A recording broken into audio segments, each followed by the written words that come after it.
Hello বন্ধুরা, আমার এই নতুন ভিডিওতে আপনাদের সবাইকে স্বাগত জানাই। তৈরি হয়ে যান অদ্ভুত এক ফার্মে প্রবেশ করার জন্য, যেখানে বিদেশিদের মুরগি পালনের এমন এক অদ্ভুত কাণ্ডকারখানা দেখে আপনি একেবারে অবাক হয়ে যাবেন। এই বিশাল খামারের শুরুটা হয় ইনকিউবেশন সেন্টার থেকে। এখানে প্রথম অভিজ্ঞ কর্মীরা ফার্টিলাইজড ডিমগুলো নিখুঁতভাবে বাছাই করেন। লক্ষ্য রাখা হয় যাতে ডিমগুলো একদম পরিষ্কার এবং দাগহীন থাকে। এরপর আসে এক অদ্ভুত অটোমেটিক যন্ত্র, যা ভ্যাকুয়াম সাকশন মেকানিজম বা বাতাসের চাপ ব্যবহার করে কাজ করে। এই মেশিনটা অতি সাবধানে প্রতিটা ডিমকে তুলে নিয়ে একদম নিখুঁতভাবে ইনকিউবেশন ট্রের উপর বসিয়ে দেয়। এইভাবেই শুরু হয়ে যায় মুরগি পালনের প্রথম ধাপ। তো ভিডিওটা শুরু করার আগে আপনাদের সবার কাছে একটাই রিকোয়েস্ট, আপনারা যারা যারা আমার চ্যানেলে নতুন তারা অবশ্যই আমার এই ভিডিওটিতে একটি লাইক করে আমার চ্যানেলটিকে সাবস্ক্রাইব করে দেবেন। তো চলুন ভিডিওটা আর বেশি দেরি না করে শুরু করা যাক। ইনকিউবেশন ট্রের উপর বসিয়ে দিয়ে ডিম ফুটে বাচ্চা বের হয়ে যায়। ডিম ফুটে বাচ্চা বের হওয়ার পর শুরু হয় জেন্ডার শর্টিং বা লিঙ্গ নির্ধারণের কাজ। এখানে প্রযুক্তির চেয়ে মানুষের অভিজ্ঞতাই বেশি কাজে লাগে। কর্মীরা বাচ্চার ডানা বা জননাঙ্গ পরীক্ষা করে পুরুষ ও স্ত্রী মুরগিকে আলাদা করে আলাদা আলাদা খাঁচায় পাঠিয়ে দেয়। এই ছোট্ট ছানাগুলোকে শুরুতে এমন এক জায়গায় রাখা হয় যেখানে আলো, বাতাস এবং তাপমাত্রা একদম নিয়ন্ত্রিত থাকে, যাতে তাদের স্বাস্থ্য ভালো থাকে এবং দ্রুত বৃদ্ধি নিশ্চিত হয়। তবে বিশাল উৎপাদন প্রক্রিয়ার আড়ালে লুকিয়ে আছে এক অন্ধকার সত্য, যা হয়তো অনেকেরই অজানা। লিঙ্গ নির্ধারণের সময় যখন পুরুষ এবং স্ত্রী মুরগিকে আলাদা করা হয়, তখন খামারিদের কাছে পুরুষ বাচ্চাগুলো অনেকটাই মূল্যহীন হয়ে পড়ে, কারণ এরা ডিম দিতে পারে না এবং এদের মাংসের গুণমানও বাণিজ্যিক উৎপাদনের জন্য খুব একটা লাভজনক নয়। যার ফলে 1 বা 2 দিন বয়সের পর লক্ষ লক্ষ পুরুষ মুরগির বাচ্চাকে সরাসরি ক্রাশিং মেশিনে ফেলে মেরে ফেলা হয়। শুনতে ভয়ঙ্কর মনে হলেও পোল্ট্রি শিল্পের এক নিষ্ঠুর বাস্তবতা হলো এই মেশিন কিলিং। তবে বর্তমানে জার্মানি বা ফ্রান্সের মতো উন্নত দেশগুলোতে ইনভ্যাক্সিং প্রযুক্তির মাধ্যমে ডিম ফোটার আগেই বাচ্চার লিঙ্গ শনাক্ত করার চেষ্টা করা হচ্ছে, যাতে এই নিষ্ঠুরতা কমানো যায়। একটু বড় হওয়ার পর মুরগিগুলোকে বিশাল খোলা জায়গায় ছেড়ে দেওয়া হয়।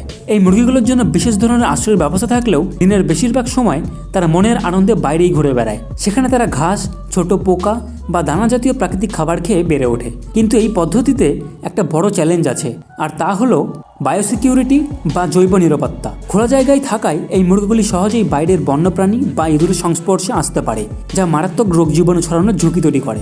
তাই খামারের চারপাশ সবসময় কঠোর নজরদারিতে রাখা হয়। তবে এই পদ্ধতিতে বেড়ে ওঠা মুরগির মাংস এবং ডিমের স্বাদ ও পুষ্টিগুণ খাঁচায় বন্দি মুরগির চেয়ে অনেক বেশি উন্নত মানের হয়ে থাকে। খামারের মুরগিগুলো যখন ডিম পাড়ার উপযুক্ত হয়, তখন তারা দিনে প্রায় 100-এরও বেশি মুরগি মিলে তাদের জন্য তৈরি বিশেষ নেস্টিং এরিয়াতে ডিম পাড়তে শুরু করে।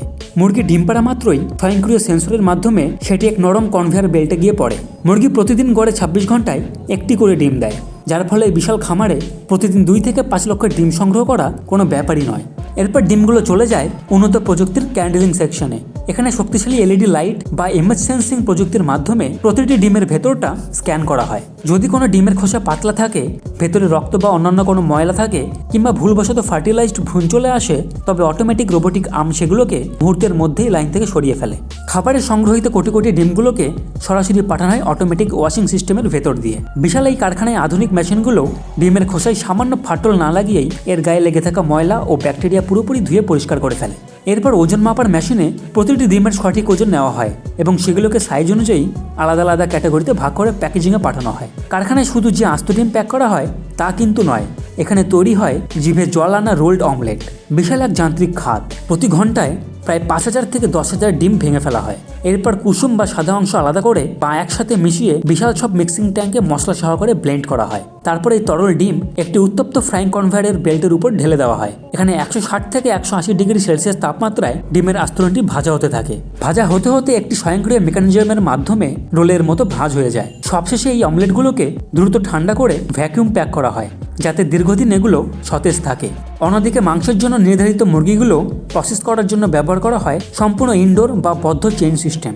শুরুতে মুরগিগুলোকে অটোমেটিক হুকের সাথে ঝুলিয়ে দেওয়া হয় এবং অতি গরম পানিতে ডুবিয়ে নেওয়া হয়, যাতে তাদের চামড়া নরম হয় এবং পালক তোলা সহজ হয়। এরপর সুনির্দিষ্টভাবে ডিজাইন করা মেশিনের ভেতর দিয়ে যাওয়ার সময় মুরগির শরীরের অপ্রয়োজনীয় অংশ ও নাড়িভুঁড়ি পরিষ্কার করা হয়। এখানে ব্যবহার করা হয় অত্যন্ত ধারালো ব্লেড, যা মাইক্রো লেভেলে নিখুঁতভাবে কাজ করে এবং মুরগির অন্য কোনো অংশ ক্ষতি না করেই প্রসেসিং শেষ করে। আপনার পছন্দের KFC বা অন্যান্য ব্র্যান্ডের ফ্রাইড চিকেন যেভাবে তৈরি হয়, এই তৈরির প্রক্রিয়াটাও কিন্তু শুরু হয় এখান থেকেই। মুরগিগুলোকে খামার থেকে ধরার জন্য এখন আর দৌড়াদৌড়ি করতে হয় না। বিশাল এক অটোমেটিক হারভেস্টিং মেশিন নমনীয় হাত দিয়ে মুরগিগুলোকে কোনো যন্ত্র ছাড়াই বেল্টে তুলে নেয় কারখানায় আনার পর মাংসের গঠন ঠিক রাখতে তাদের 1 থেকে 2 ঘন্টা বিশ্রাম দেওয়া হয় এবং এরপর এক বিশেষ প্রক্রিয়ার মাধ্যমে তাদের অজ্ঞান করে প্রসেসিং করা হয়। আধুনিক ব্লেড দিয়ে প্রতি ঘন্টায় প্রায় 20,000 চিকেন উইংস আলাদা করা হয়। এরপর ময়দা এবং মশলার ডাবল কোটিং দিয়ে গরম তেলে ভাজার পর তৈরি হয় সেই বিশ্ববিখ্যাত ক্রিস্পি চিকেন। প্রযুক্তির এই নিখুঁত ব্যবহার একদিকে যেমন আমাদের খাবারের চাহিদা মেটাচ্ছে, অন্যদিকে খামারের অন্দরমহলের এই অদ্ভুত সব কাণ্ডকারখানা আমাদের অবাক করতে বাধ্য করছে। ঠিক এইভাবেই প্রতিদিন কোটি কোটি মুরগি আর বিলিয়ন বিলিয়ন ডিমের যোগান দিচ্ছে এই অত্যাধুনিক সব ফ্যাক্টরি, যা আধুনিক সভ্যতার এক অপরিহার্য অংশ হয়ে দাঁড়িয়েছে।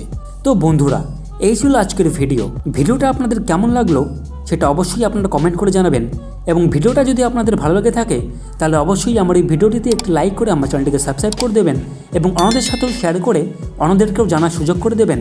দেখা হবে পরবর্তী অন্য কোনো এপিসোডে। সবাই ভালো থাকবেন, সুস্থ থাকবেন। ধন্যবাদ।